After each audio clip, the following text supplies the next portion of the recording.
Hello students. ഇന്നത്തെ class evolution of mass media എന്നാണ്. evolution of mass media. അപ്പോൾ ഇന്ന് നമ്മൾ മാസ് മീഡിയയുടെ ഒരു ഇവല്യൂഷനുമായി ബന്ധപ്പെട്ട ഒരു ഇൻട്രൊഡക്ഷൻ നമ്മൾ സംസാരിക്കും. അതായത് എന്തായിരുന്നു ആദ്യത്തെ മീഡിയ, എന്തായിരുന്നു, എങ്ങനെയൊക്കെയാണ് നമ്മൾ ഈ കാണുന്ന ഇപ്പോഴത്തെ ഒരു ഡിജിറ്റൽ മീഡിയയിലോട്ട് എത്തിയത്, ഇത്തരം കാര്യങ്ങളൊക്കെ നമുക്ക് ഇന്നത്തെ ക്ലാസ്സിൽ ഡിസ്കസ് ചെയ്യാം. Of course we know man is creative, accumulates knowledge and has ideas, and he is also expressive by nature. Communication thus is a social need. അല്ലെ, കമ്മ്യൂണിക്കേഷൻ എന്ന് പറയുന്നത് ഒരു സോഷ്യൽ നീഡാണ്. കമ്മ്യൂണിക്കേഷൻ ഇല്ലെങ്കിൽ നമുക്ക് ജീവിക്കാൻ വളരെ ബുദ്ധിമുട്ടാണ്. And it's A basic one along with food, shelter and clothing, health and education.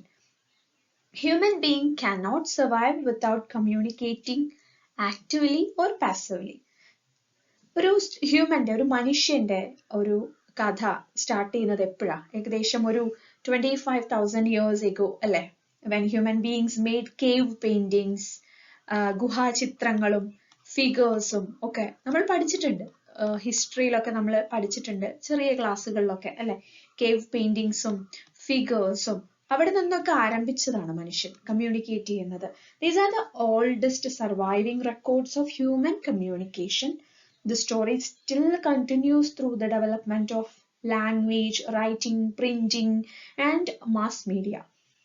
Recent centuries have become very distinctive with scientific communication, mass entertainment, advertising, public relations, and developmental communications.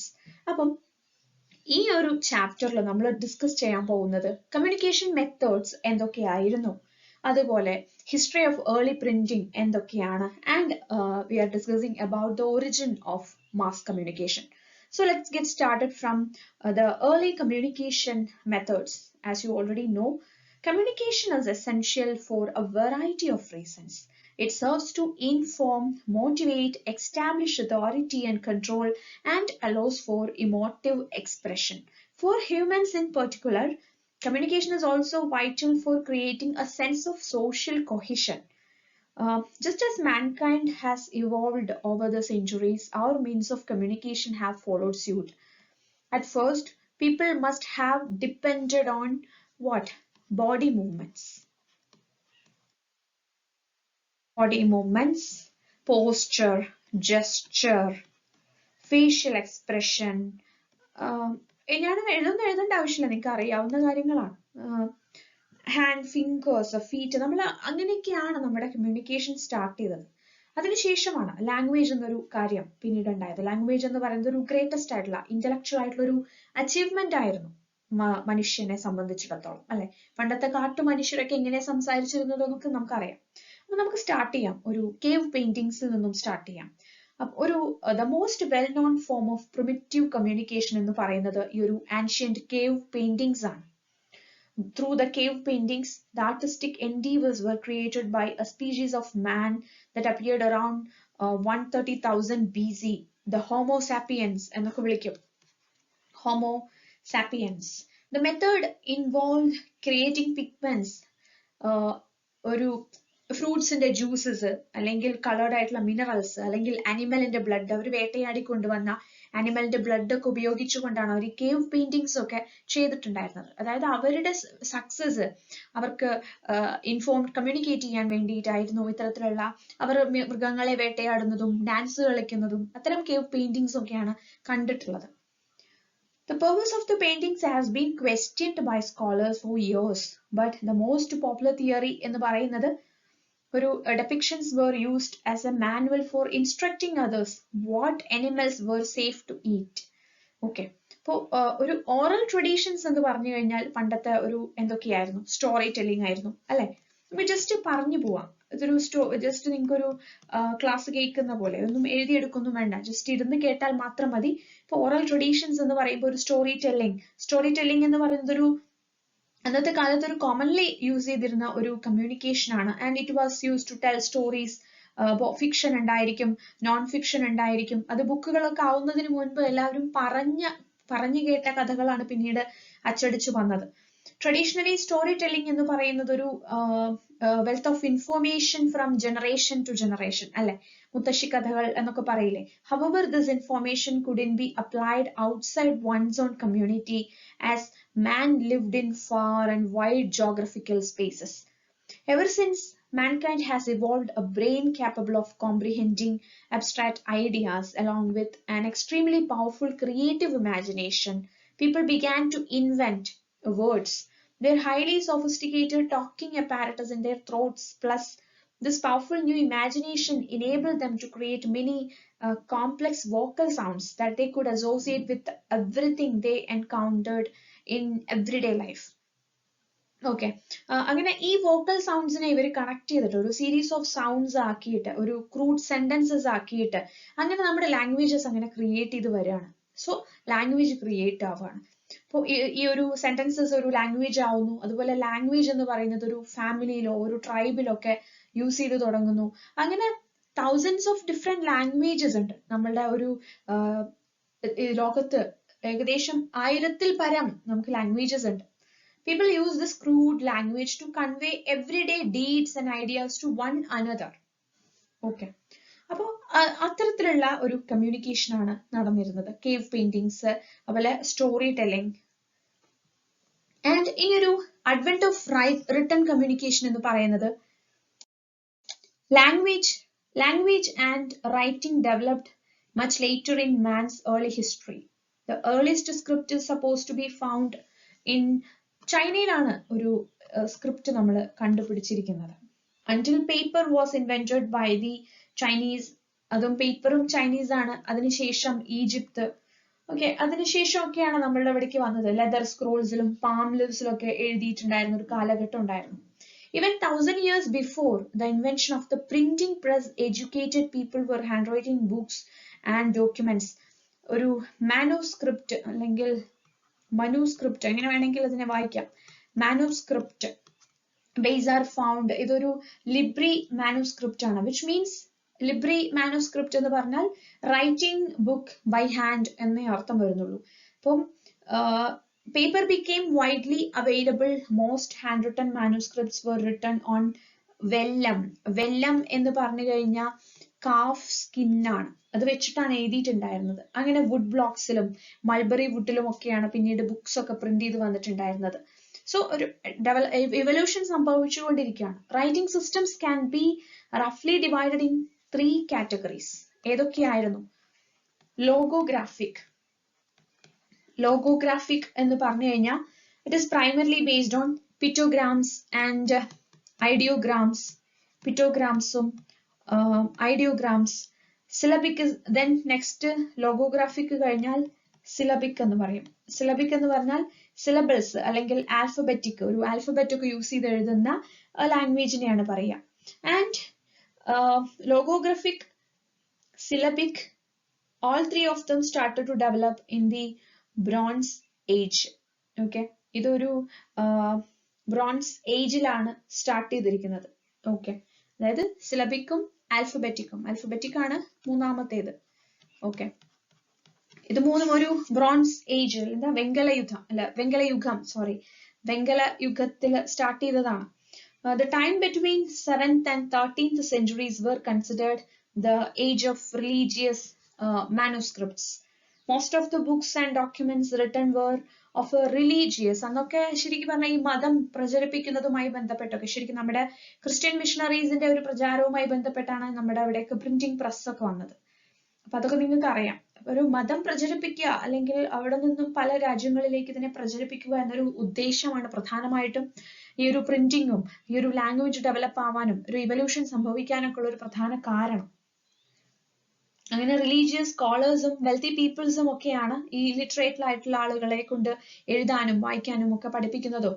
അവർക്ക് അതൊന്നും എഴുതാനും വായിക്കാനും ഒന്നും അറിയുന്നുണ്ടായിരുന്നില്ല. So ഇതൊക്കെ നടന്നത് ഈ ഒരു 13th centuryയിലും ഒക്കെയാണ്. When we talk about written communication, it is limited to people who can, ഇപ്പോൾ എന്ന് പറഞ്ഞു കഴിഞ്ഞാൽ എഴുതാനും വായിക്കാനും അറിയാത്തവരായിട്ട് 1-2 പേരൊക്കെ ആയിരിക്കും നമ്മൾ ആവറേജ് ഒരു കാൽക്കുലേഷൻ എടുക്കുമ്പോൾ അറിയാത്തവരുണ്ടായിരിക്കും അല്ലെ. അപ്പോൾ one should know the alphabet, script and grammar of the language. For someone to write, say the language English, one should know various parts of speech besides a good knowledge of words അല്ലെങ്കിൽ vocabulary.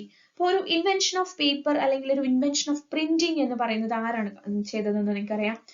Johannes Gutenberg ആണ്. അതെ, ഒരു 15th സെഞ്ചുറിയിലാണ് ഈ ഒരു printing press വരുന്നത്. അപ്പം അതായത് printing പ്രസിന്റെ correct സമയം എന്ന് പറയുന്നത് 1448 ആണ്. അദ്ദേഹത്തിന്റെ പേര് ജൊഹാനസ് ഗുട്ടൻബർഗ്. അദ്ദേഹം ജർമ്മൻകാരനാണ്, ജർമ്മനി. അദ്ദേഹമാണ് ഒരു ബുക്സ് പ്രിന്റിംഗ് പ്രസ് കൊണ്ടുവരുന്നത്. അദ്ദേഹം Gutenberg had a vision of a device that would utilise movable type ആയിട്ടുള്ള ഒരു പ്രിന്റർ ആണ് അദ്ദേഹം കണ്ടുപിടിച്ചിരിക്കുന്നത്. മൂവബിൾ ടൈപ്പ് ആയിട്ടുള്ള ബ്ലോക്സ് വെച്ചിട്ട് ആണത് പ്രിന്റ് ചെയ്യുന്നത്. With pre-printed text devised hand mould to create. അത് നമ്മൾ പിക്ചേഴ്സ് ഒക്കെ കിട്ടും, നിങ്ങൾക്ക് പിക്ചേഴ്സ് ഒക്കെ കാണുമ്പോൾ നിങ്ങൾക്ക് മനസ്സിലാവും. സോ ഹിസ് ഫസ്റ്റ് ഡിവൈസ് എന്ന് പറയുന്നത് ഒരു വൈൻ പ്രസ് ആയിരുന്നു അദ്ദേഹം കണ്ടുപിടിച്ചത്. To remove the water from paper after printing. Gutenberg's initial project with his new invention was a reprint of a Latin speech book ആണ് അദ്ദേഹം എഴുതിയത്. Latin speech book ആണ് എഴുതിയത്. Then he used the press to print Bible, making it first full-length matter printed. From Germany, printing spread to Europe, and in 1465 Rome ഒരു printing press develop ചെയ്തു. അതായത് ജർമ്മനിയിൽ Gutenberg start ചെയ്തതിനു ശേഷം ഏകദേശം ഒരു 20 വർഷം കൂടി കഴിഞ്ഞപ്പം റോമിൽ ഒരു പ്രിന്റിംഗ് പ്രസ് സ്റ്റാർട്ട് ചെയ്തു. അങ്ങനെ അതിന്റെ ഇവല്യൂഷൻ സംഭവിച്ചുകൊണ്ടിരുന്നു. അപ്പോൾ ഒരു പേപ്പർ ആദ്യമായിട്ട് ഇൻവെന്റ് ചെയ്തു എന്ന് പറയുന്നത് ചൈനക്കാരാണ്.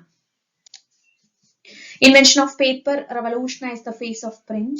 Written word become more accessible. അങ്ങനെ at first we used stone and clay tablets to express our thoughts.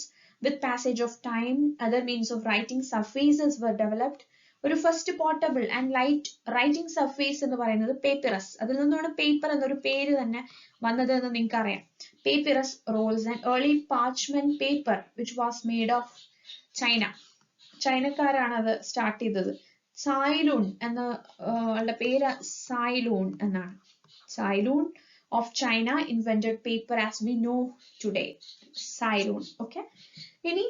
Before the introduction of printing was a manuscript culture എന്ന് നമ്മൾ പറഞ്ഞു, where scribes would hand copy a few books a day. Invention of the printing press led to a huge increase of printing activities across Europe within only a few decades. അങ്ങനെ ഒരു pre history of print media എന്ന് പറയുന്നത് ഒരു 700 years BC Chinese independently developed their very own style of writing. Earliest record of Chinese writing എന്ന് പറയുന്നത് ഒരു various ബോൺസിലൊക്കെയാണ് അവർ എഴുതി വന്നിട്ടുണ്ടായിരുന്നത്. ഈ പേപ്പർ ഒക്കെ കണ്ടുപിടിക്കുന്നതിന് മുമ്പ് അല്ലെങ്കിൽ പ്രിന്റിംഗ് ഒക്കെ വരുന്നതിന് മുന്നേ. അപ്പോൾ അവരുടെ ഒരു അച്ചീവ്മെന്റ് എന്ന് പറയുന്നത് ഒരു building stone for the Japanese and Koreans to create their own models in 400 BC. Okay, അവരൊരു സ്റ്റോണിലാണ് അവർ എഴുതിയിട്ടുണ്ടായിരുന്നത്. അങ്ങനെ അതിനുശേഷം 1448 ജൊഹാനസ് ഗുട്ടൻബർഗ് ഇങ്ങനെ ഒരു റവല്യൂഷൻ ഉണ്ടാക്കിയതിനു ശേഷം ചൈനയിലും ഇങ്ങനെയുള്ള മൂവബിൾ ടൈപ്പുകൾ ഉണ്ടാവാൻ തുടങ്ങി. അദ്ദേഹം ചെയ്തതിനു ശേഷം റോമിൽ 1465 റോമിൽ ഒരു പ്രിന്റിംഗ് പ്രസ് ഡെവലപ്പ് ചെയ്തു എന്ന് പറഞ്ഞു. The mechanics of printing changed little between 1450 and 1800. ഈ ഒരു ഇടവേളകൾക്കിടയിലാണ് അതിലുള്ള ഒരുപാട് ചേഞ്ചസ് വന്നത്. അങ്ങനെ ലെറ്റർ റൈറ്റിംഗും പോസ്റ്റ്മാൻ ഉണ്ടായി. പോസ്റ്റുകൾ നമ്മൾ പോസ്റ്റലായിട്ട് കത്തുകൾ അയക്കാൻ തുടങ്ങി. ലെറ്റർ റൈറ്റിംഗ് ആ ഒരു ടൈമിൽ ഇംപ്രൂവ് ചെയ്തു. ആളുകൾക്ക് പരസ്പരം കമ്മ്യൂണിക്കേറ്റ് ചെയ്യാനും ദൂരെയുള്ള ആളുകളുമായിട്ട് കോണ്ടാക്ട് ചെയ്യാനും ഈ ഒരു ലെറ്റർ റൈറ്റിംഗ് യൂസ് ചെയ്തു തുടങ്ങി. അങ്ങനെ ഇംഗ്ലണ്ടിൽ ഒരു 1500 അല്ലെങ്കിൽ 1900 എന്നൊക്കെ ടൈമിലാണ് ഇതൊക്കെ സംഭവിച്ചത്, ഒരു ലെറ്റർ റൈറ്റിംഗ് സംഭവിച്ചത്. അതിനുശേഷം പിന്നെ പണ്ട് കാലത്തെ ഒരു ലെറ്റർ ഡെലിവറി എന്ന് പറയുന്നതൊക്കെ അഞ്ചലോട്ടക്കാരൻ എന്നൊക്കെ പറയും മലയാളത്തിൽ. പിന്നീടാണ് പോസ്റ്റലായിട്ട് തപാലൊക്കെ വരാൻ തുടങ്ങിയത്. ഓക്കെ, അതിനുശേഷം ടെലഗ്രാഫ് വന്നു. ടെലഗ്രാഫ് telegraph വന്നത് evolution of all things communication included involves the desire to perform task more quickly and efficiently. ഒരു വില്യം വാട്സൺ എന്നാണ് അദ്ദേഹത്തിന്റെ പേര്. William Watson had devised a way to send messages. ഇതൊരു കാലഘട്ടം എന്ന് പറയുന്നത് 1747 ആണ്. Okay, the logistics of telegraphic communication involve the sending of electrostatically generated signals through a wire. Okay, that is telegraph. The system involved three main components. ഒരു battery ഉണ്ട് for supplying the electricity, and a key used to complete or break the circuit, and an electromagnet. അത് receive ചെയ്യുന്ന end ആണ്, which considered അതിനൊരു wire ഉണ്ടായിരിക്കും that pulled on a piece of metal when electricity passed through it. അതാണ് telegraph. So the revolution of the telegraph allowed for instant communication across long distances. കമ്പിയടിക്കുക എന്നൊക്കെ പറയും അല്ലേ? Something that had previously been unheard of. Technology was particularly useful during wartime to transmit pertinent information. And the first telegraph stations എന്ന് പറയുന്നത്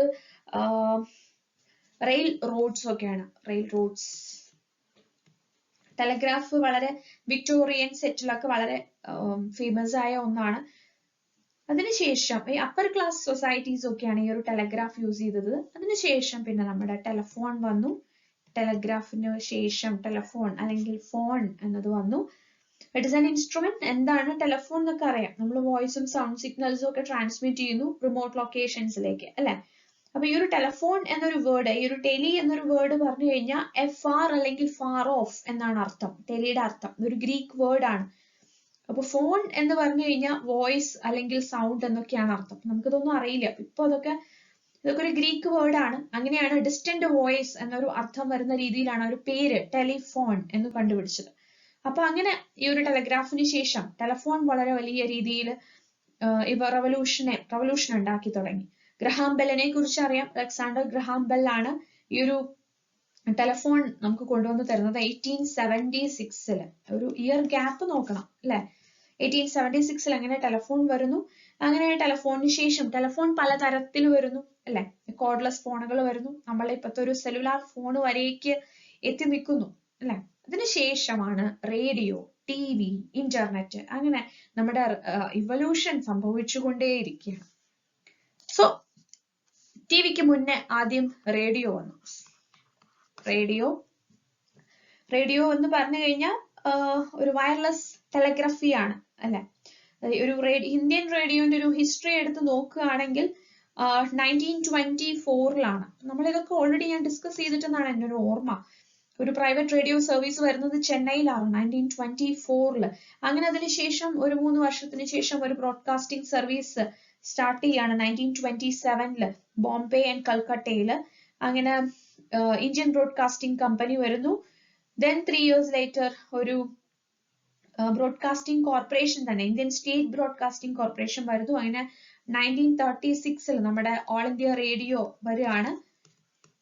all India radio and ഇതൊരു separate department ആയിട്ട് മാറുന്നു. 1957 ആയപ്പോൾ all India റേഡിയോനെ Akashvani എന്ന് വിളിക്കാൻ തുടങ്ങി.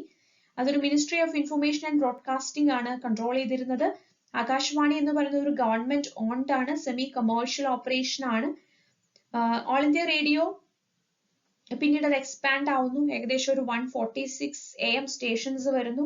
അങ്ങനെ ഇപ്പോ ഏകദേശം എത്ര ബ്രോഡ്കാസ്റ്റിംഗ് സെന്റേഴ്സ് ഉണ്ടെന്ന് നിങ്ങൾക്ക് സെർച്ച് ചെയ്താൽ അറിയാൻ സാധിക്കും. അങ്ങനെ റേഡിയോ വളരെ ഇമ്പോർട്ടന്റ് ആയിട്ടുള്ള ഒരു മീഡിയം ഓഫ് മാസ് കമ്മ്യൂണിക്കേഷൻ ആയിട്ട് എമേർജ് ആവുകയാണ്, മാറിക്കൊണ്ടിരിക്കുകയാണ്.